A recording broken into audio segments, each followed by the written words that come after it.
तो एपिसोड की शुरुआत में हमें जूलियस को दिखाया जाता है जो उस सीन को याद करता है जब सुबारू ने काउंसिल ऑफ एल्डर और बाकी सबके सामने एमिले के लिए स्टैंड लिया था। और फिर हमारा सीन प्रेजेंट में आता है जहाँ पे वो आदमी कहता है कि वैसे तो मेरा कोई नाम नहीं है पर तुम मुझे स्टिक्स फिंगर कह सकते हो। तभी जो जूलियस होता है उसके सामने हेमिली सोर्ड को फेंकता है। जो चीज देखने के बाद वो आदमी कहता है कि आखिर तुम्हारी दिक्कत क्या है, क्या तुम जीना नहीं चाहते? जिस पे जूलियस कहता है कि ऐसा नहीं है, मैं चाहता हूँ कि हम दोनों के बीच में जो फाइट हुए वो बराबरी की हो। ऐसा कहने के बाद वो उसे चैलेंज करता है जिसपे वो आदमी जो होता है उस हेवनली सोर्ड को लात मारते हुए कहता है कि मुझे इसकी जरूरत नहीं है, मैं तुम्हें अपने स्टिक से ही हरा दूंगा। ये बस सुनने के बाद जूलियस कहता है कि मैं ख्वाहिश करता हूँ कि तुम्हें अपने इस फैसले के ऊपर पछतावा ना हो। ऐसा कहने के बाद वो उसके साथ फाइट शुरू कर देता है जहाँ पे वो उसके ऊपर अटैक कर देता है जिसको वो आदमी अपने चॉपस्टिक्स से ही रोक देता है। ये चीज देख के जूलियस हैरान होता है। तभी वो आदमी कहता है कि अगर मैं अपने चॉपस्टिक्स को अच्छे से इस्तेमाल करूँ तो ये मेरे लिए एक स्वॉर्ड की तरह काम भी कर सकती है। ऐसा कहने के बाद वो उसे किक कर देता है। इससे जूलियस होता है वो पीछे रहता है। तभी वो आदमी जो होता है जूलियस के ऊपर अटैक करता है जिसे जूलियस रोक देता है, पर उस अटैक का इम्पैक्ट काफी ज्यादा होता है। और उसके वो जो आदमी होता है वो जूलियस के ऊपर मल्टीपल अटैक्स करता है जिसको जो जूलियस होता है वो रोक रहा होता है, पर फिर भी कुछ अटैक जूलियस को लग जाते हैं। पर तभी जो आदमी होता है वो जूलियस की आंखों पे अटैक करता है। जो चीज देखे जो एक्रिना होती है वो उसके ऊपर लाइटिंग से अटैक करती है जिसको जो आदमी होता है वो रोक देता है और वो कहता है कि मेरी जो स्वॉर्ड है वो लाइटिंग को भी काट सकती है। तभी जो एक्रिना होती है वो उसके ऊपर और भी अटैक करने लगती है जिसको वो आदमी जो होता है इजीली रोक पा रहा होता है। तभी जो जूलियस होता है वो इसी मौके का फायदा उठा के उसके ऊपर अटैक करता है, पर जो आदमी होता है वो जूलियस को ही पकड़ लेता है और उसे जमीन में पड़क देता है। फिर उसे जमीन में घसीटने लगता है। जो चीज देख के जो एक्रिना होती है उसके ऊपर और भी अटैक करने लगती है जिसको वो आदमी इजीली डॉज कर रहा होता है, पर इतना ज्यादा माना इस्तेमाल करने की वजह से जो एक्रिना होती है उसके नाक से खून निकलने लगता है। और ये चीज देख के सुबारू जो होता है उसे रुकने के लिए कहता है, पर एक्रिना उसकी बात नहीं मानती और इसकी वजह से जो एक्रिना होती है वो कोलैप्स हो जाती है। वहीं पर ये चीज देखने के बाद जो जूलियस होता है अपने स्वॉर्ड का इस्तेमाल करके अपने मोमेंटो को रोक देता है। फिर वो उस आदमी के ऊपर किक करता है जिससे वो आदमी डॉज कर लेता है। उसके बाद जो जूलियस होता है वो रेडी होता है उससे फाइट करने के लिए। उसके बाद वो उसके ऊपर बहुत सारे मल्टीपल अटैक्स करता है जिसको वो आदमी इजीली रोक पा रहा होता है। तभी वो आदमी उससे कहता है कि अगर ये तुम्हारा बेस्ट है तो सच में ये मुझे काफी ज्यादा शर्मिंदा कर रहा है। उसके बाद वो उसकी बेइज्जती करते हुए उससे कहता है कि तुम्हें जीतने के लिए एक औरत की मदद लेनी पड़ रही है, तुम सच में एक नाइट के नाम पे एक धब्बा हो। ऐसा कहने के बाद जो आदमी होता है वो अपने चॉपस्टिक्स से जूलियस की स्वॉर्ड को पकड़ लेता है और फिर वो उसकी नोक को तोड़ देता है। ये चीज देख के जूलियस हैरान होता है। उसके बाद जो आदमी होता है वो जूलियस को एक जोर का पंच करता है जिससे जो जूलियस होता है वो नॉकआउट हो जाता है और हार जाता है। वहीं पर ये चीज देख के सभी लोग हैरान होता है। तभी जो आदमी होता है वो कहता है कि तो फिर चलो अब अगला कौन आने वाला है। पर तभी जो एमिले होती है वो उस आदमी से कहती है कि वैसे मुझे जितना याद है कि तुमने कहा था कि अगर हम तुम्हें एक कदम भी हिला देते हैं तो तुम हार जाओगे, पर मैं नोटिस किया कि तुम फाइट के बीच में इधर से उधर जा रहे थे, तो इसका क्या मतलब है? जिस पे वो आदमी कहता है कि वैसे तो मैंने ये बात बस कूल दिखने के लिए कही थी, तो तुम इस बात को ज्यादा सीरियस मत लो, पर ऐसे देखा जाए तो तुम काफी ज्यादा कमाल की हो, तो क्या तुम मेरे साथ डेट पे जाने जाओगी? जिस पे एमिले उसे कहते है कि माफ करना, मुझे नहीं पता कि तुम क्या कह रहे हो और वैसे मुझे पता है कि मैं तुम्हें फाइट में कभी भी नहीं हरा पाऊंगी, पर हमें अगले लेवल पर जाने के लिए तुम्हें हराना होगा और इस एग्जाम को पास करना होगा। उसके बाद वो उससे कहती है कि क्यों ना हम एक डील करें, अगर मैं तुम्हें एक कदम भी हिला देती हूँ तो तुम हार जाओगे। ये बात सुन के वो आदमी जो होता है वो हंसने लगता है और कहता है कि ये काफी ज्यादा क्यूट था, पर फिर भी मैं तुम्हारी इस बात को मानता हूँ। और ये बात सुनने के बाद जो एमिले होती है उससे फाइट करने तैयार होती है। तभी वो सुबारू से कहती है कि इन दोनों का ख्याल रखना। ऐसा कहने के बाद जो एमिले होती है वो अपने आइस से बहुत सारे वेपन बनाती है। उसके बाद वो उसके ऊपर अटैक करती है जिसको वो आदमी इजीली रोक देता है। एमिले जो होती है वो मल्टीपल उसके ऊपर अटैक करने लगती है, पर जो आदमी होता है उन आइस अटैक को इजीली रोक पा रहा होता है। और उसके बाद जो एमिले होती है उसके पास जाने लगती है जहाँ पे वो एक आइस एक्स को बना के उसके ऊपर अटैक करने लगती है जिसको वो आदमी इजीली डॉज कर पा रहा होता है। और उसके बाद जो एमिले होती है और भी ज्यादा आइस वेपन बनाती है और जमीन में गा देती है। जो चीज देख के वो आदमी समझ नहीं पाता, पर जो एमिले होती है वो उसमें से एक स्वॉर्ड लेके उसके ऊपर अटैक करती है जिसको वो आदमी रोक देता है। तभी जो एमिले होती है वो पीछे से एक आइस स्वॉर्ड से अटैक करती है जिसको वो आदमी रोक देता है। तभी एमिले उसके पीछे से आती है, उसके ऊपर आइस पेड़ से अटैक करती है जिसको वो आदमी रोक देता है। तभी जो एमिले होती है आइस स्वॉर्ड से उस पर अटैक कर देती है जिसको वो आदमी अपने दांतों से रोक देता है। और अगली पल जो एमिले होती है उसके दो स्वॉर्ड से अटैक करती है जिससे वो आदमी नीचे झुक के डॉज कर लेता है। पर अगली पल जैसे आदमी खड़ा होता है तो वो गलती से एमिले के संतरों को टच कर लेता है। जो चीज देखे सुबारू जो था काफी शौक रहता है। वहीं पर जो आदमी होता है वो एमिले से कहता है कि गुस्सा मत होना, मैंने ये गलती से किया। पर जो एमिले होती है वो आइस हैमर से उसके सिर पे मार देती है और उसे काफी ज्यादा दर्द होने लगता है। फिर वो जो आदमी होता है वो एमिले से कहता है कि तुम आखिर कैसी औरत हो?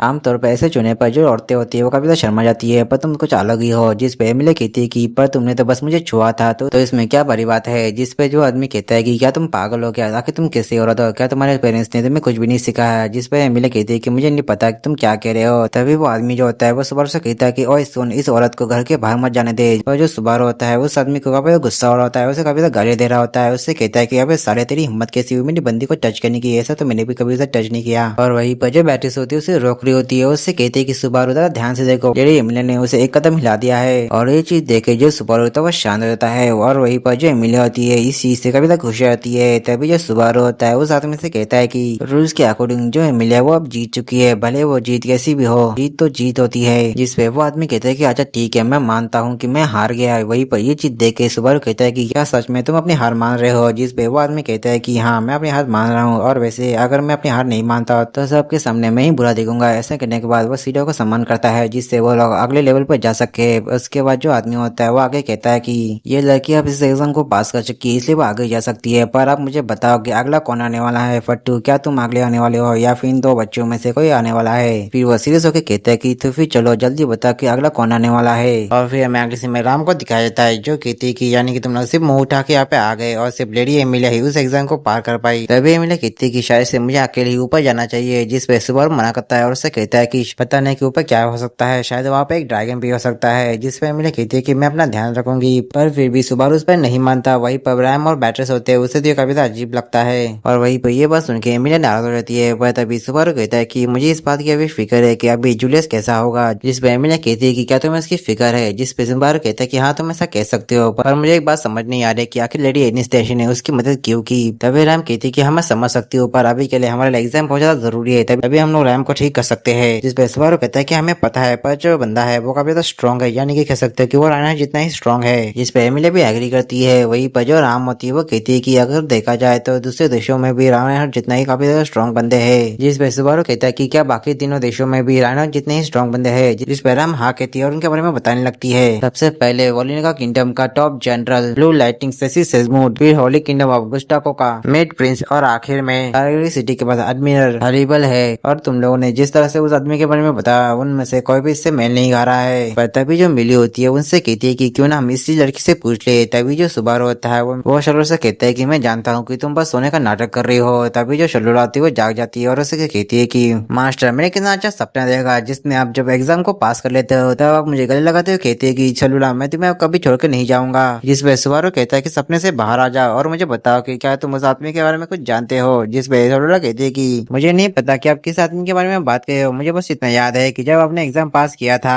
तब हम लोग लाइब्रेरी में पहुंचे थे। जिसपे सुबारू कहता है कि क्या तुम्हें सच में याद नहीं है? जिसपे शल्लूला मना कर देती है। फिर जो सुबारू होता है उसे याद दिलाने लगता है जब हम लोग सेकंड लेवल पर जाने के लिए जब सीढ़ियों से चढ़े तब हमें एक व्हाइट रूम मिला, वहाँ पे हमें होली स्वॉर्ड मिली थी। और जैसे ही मैंने उसे निकाला तो हमारे सामने एक आदमी आया जिसने अपने आप को स्टिक्स फिंगर कहा था। वहीं पर ये बात सुनकर शल्लूला कभी डर जाती है और सुबारू से चिपकते हुए कहती लगती है कि वो घटिया आदमी यहाँ पे फिर से आ गया मुझे परेशान करने के लिए, उस स्टिक्स फिंगर है। और वहीं पर नाम सुनकर रैम बैटरीज और एमिलिया जो होती है हैरान हो जाती है। और वहीं पर जो शल्लूला होती है उसे गाली देती जा रही होती है। वहीं पर सुबारू कहता है कि आखिर ये रेड कौन है? जिसपे रैम बसे बताती है कि वो असल में रेड एसटीआई है, यानी कि फर्स्ट और सेंड। जो बात सुन के सुबारू हैरान हो जाता है। फिर हमें अगले सीन में दिखाया जाता है कि जो सुबारू होता है वो जूलियस के पास आता है उसे ये सारी बातें बताने के लिए, पर वो देखता है कि जूलियस वहाँ पे नहीं होता और वो समझ जाता है कि जूलियस कहाँ पे है। फिर हमें अगले सीन में जूलियस को दिखाया जाता है जिसने होली स्वॉर्ड को निकाल दिया होता है और उसके सामने रेड आ जाता है और उससे कहता है कि लगता है तुम इस बार काफी सीरियस हो। तभी जो जूलियस होता है वो रेड को चैलेंज कर देता है। उसके बाद वो उसके ऊपर अटैक कर देता है जहाँ पे जो रेड होता है वो जूलियस का अटैक को इसलिए रोक पा रहा था। उसके बाद जो रेड होता है वो जूलियस को थोड़ा सा पीटने लगता है। तभी वो उससे कहता है कि वैसे तो मैं 3 महीने से स्वॉर्ड चला रहा हूँ, वैसे तुम कब से चला रहे हो? जो बात सुन के जूलियस को अपने ट्रेनिंग के दिन याद आते हैं और उसको जो जूलियस होता है वो फिर से खड़ा होता है और उसके ऊपर अटैक कर देता है। पर जो रेड होता है वो इजीली उन अटैक्स को रोकते हुए उसे पीटने लगता है और उसकी बेइज्जती करने लगता है। और तभी जो जूलियस होता है उसे याद आता है कि किस तरह से राइनहार्ट ने उसके ट्रेनर को हराया था। और वहीं पर प्रेजेंट में जो रेड होता है वो जूलियस को पीटे ही जा रहा होता है और उसकी बेइज्जती करते जा रहा होता है। पर जो जूलियस होता है वो हार नहीं मानता और खड़ा रहता है। और फिर वो याद करता है कि किस तरह से लेडी एनिस्टेशिया ने उससे लैंड बना था। फिर उसे ये भी याद आता है कि उसने सुबारू के साथ मिलकर बैटुलिस को हराया था। फिर उसे ये भी याद आता है कि जब सभी लोग उसके बारे में भूल गए थे तब सुबारू था जिससे उसके बारे में याद था। और वहीं पर ये सारी बातें याद करने के बाद जो जूलियस होता है वो मोड़ी हो जाता है और रेड के ऊपर अटैक कर देता है। पर जो रेड होता है वो इस बार काफी ज्यादा फ्रस्ट्रेट हो चुका होता है और उससे कहता है कि तू उस स्वॉर्ड के लायक नहीं है। ऐसा कहने के बाद वो जूलियस से उस स्वॉर्ड को उससे दूर कर देता है। उसके बाद वो अपना पावरफुल अटैक करने लगता है। और वहीं पर ये चीज देखने के बाद जो जूलियस होता है उसे सुबारू की वो वाली बात याद आती है जो सुबारू ने उसे यहाँ आने से पहले कही थी। पर तभी जूलियस को सुबारू की आवाज आती है और जैसे इस जूलियस पीछे देखता है तो वहाँ पे सुबारू होता है और वहीं पर सुबारू जूलियस के पास पहुंचता है उससे पहले ही रेड जो होता है वो जूलियस के ऊपर अटैक कर देता है। और फिर में थोड़े टाइम बाद दिखाया जाता है जहाँ पर जूलियस होता है वो होश में आता है और वो देखता देखता है कि वो सुबारू की पीठ के ऊपर होता है और वहीं पर जूलियस को होश में आते हुए देख सुबारू उससे कहता है कि तो फाइनली तुम होश में आ चुके हो। फिर वो उससे कहता है कि वैसे तुम्हें पता है क्या, ये दूसरी बार है जब मैं ऐसा कर रहा हूँ। वैसे मैं तुम्हें बता दूं कि जिस बंदे के साथ तुमने फाइट की थी उसके बारे में हमें पता चल गया है। जिस पे जूलियस कहता है कि हाँ मुझे भी पता है कि बंदा कौन है, वो असल में रेड एस्ट्रिया है फर्स्ट सॉसेंट। और मैंने जब उसे पहली बार देखा था तब मुझे थोड़ा सा शक हो गया था, पर मैं कंफर्म नहीं था और मुझे माफ करना कि मैंने तुम्हें ये चीज नहीं बताई। जिस पे सुबारू कहता कि कोई बात नहीं। तभी जूलियस उससे पूछता कि वैसे लेडी एनिथिशा भी कैसी है, जिस पे सुबारू बताता है कि वो बिल्कुल ठीक है और तुम चिंता मत करो, हम लोगों ने उसका अच्छे से ख्याल रखा है। और वैसे मैं तुम्हें बताना चाहता हूँ कि जब तुम दोनों बेहोश हो गए थे तब एमिली ने रेड के साथ फाइट की थी जिसमें वो जीत गई थी। मैं ये नहीं कह रहा कि वो आसानी से जीत गई थी, बस कुछ चीजें एमिली के फेवर में हो गई थे जिसकी वजह से वो जीत पाई थी। ये बात सुनने के बाद जूलियस उससे कहता है कि अगर देखा जाए तो इस चीज से हमें पता चलता है कि जो रेड है वो ऐसी रुकावट नहीं है जिससे हम पार ना कर सके। और सही मामले में देखा जाए तो ये इन्फॉर्मेशन हमारे काफी तक काम आने वाली है। जिस पे सुबारू कहते हैं कि हाँ तुमने बिल्कुल सही कहा। तभी जो जूलियस होता है वो सुबारू से कहता है कि अब मैं खुद से चल सकता हूँ तो तुम मुझे नीचे उतार सकते हो। जिस पे सुबारू कहता है कि मैं ऐसा बिल्कुल भी नहीं कर सकता, अगर एमिली को पता चल गया तो वो मुझसे काफी गुस्सा हो सकती है। और जो जूलियस होता है वो फिर भी उसे नीचे उतारने के लिए कहता है। जिस पे सुबारू कहता है कि सभी लोगों ने देखा है कि मैं तुम्हें इस तरह से लेकर आ सकता हूँ सिवाय शलूला और लेडी अनितिशा के। ये बात सुनकर जूलियस कहता है कि यही रीजन है क्योंकि मैं नहीं चाहता कि लेडी अनितिशा मुझे इस हालत में देखे, इसलिए प्लीज मुझे नीचे उतार दो। जिस पे सुबारू साफ मना कर देता है। और ये बात सुनने के बाद जूलियस जो होता है वह जबरदस्ती नीचे उतरने लगता है, जिसकी वजह से जूलियस जो होता है वह सीढ़ी से नीचे गिर जाता है। जो चीज देखे सुबारू उससे कहता है कि क्या तुम पागल हो क्या। ऐसा कहने के बाद उसके बाद जाने लगता है, पर जो जूलियस होता है उसे वहीं पर रुकने के लिए कहता है और उससे कहता है कि तुम्हें याद है ना कि मैंने तुमसे क्या कहा था। जो बात सुनकर सुबारू जो होता है उसे वो दिन याद आता है जब जूलियस ने उसे बहुत ज्यादा पीटा था और उससे एक बात कही थी। तभी जूलियस कहता है कि मैंने तुमसे कहा था कि खुद से खड़े रहना ये कोई बड़ी बात नहीं है। ऐसा कहने के बाद वो आगे बढ़ने लगता है और फिर उससे आगे कहता है कि तुम आगे जाके सभी को ये बता देना कि मैं तुम्हें बरिश पड़ा हुआ मिला था और आगे की चीजें मैं उनको समझा दूंगा। पर जो सुबारू होता है वो उसे बेवकूफ कहते हुए उसको सपोर्ट देने लगता है। जूलियस उस पे कुछ कहता है उससे पहले सुबारू उससे कहता है कि मैं जानता हूँ कि फाइट खत्म होने से पहले ही तुम्हें पता चल गया था कि तुम नहीं जीत सकते, पर फिर भी तुम डटे रहे क्योंकि तुम अपने अंदर की फ्रस्ट्रेशन निकालना चाहते थे, इसलिए तुम कोई रास्ता ढूंढ रहे थे। पर मैं ये नहीं कह रहा कि मैं तुम्हारी फीलिंग को समझ सकता हूँ, पर मैं इतना जरूर कहूंगा कि मैं तुम्हें अकेले ऐसे सीढ़ी से उतरने नहीं दूंगा। और वही पर ये सारी बातें सुनने के बाद जो जूलियस होता है वो सुबारू से माफी मांगता है। सुबारू कहता है कि कोई बात नहीं। उसके बाद जो जूलियस होता है वो हमें बताता है कि जिस दिन सुबारू ने सभी के सामने एमिली के लिए स्टैंड लिया था तब सुबारू ने वहाँ के जितने भी लोग थे उन सभी को अपना दुश्मन बना लिया था। तब उसे नहीं पता था कि वो क्या कह रहा है, इसलिए उसे रोकना जरूरी था। ऐसा कहने के बाद जो जूलियस होता है वो आगे बढ़ता है और इसी के साथ ये एपिसोड खत्म होता है। तो मिलते हैं इसके नेक्स्ट एपिसोड। तब तक के लिए आप सभी को सायोनारा।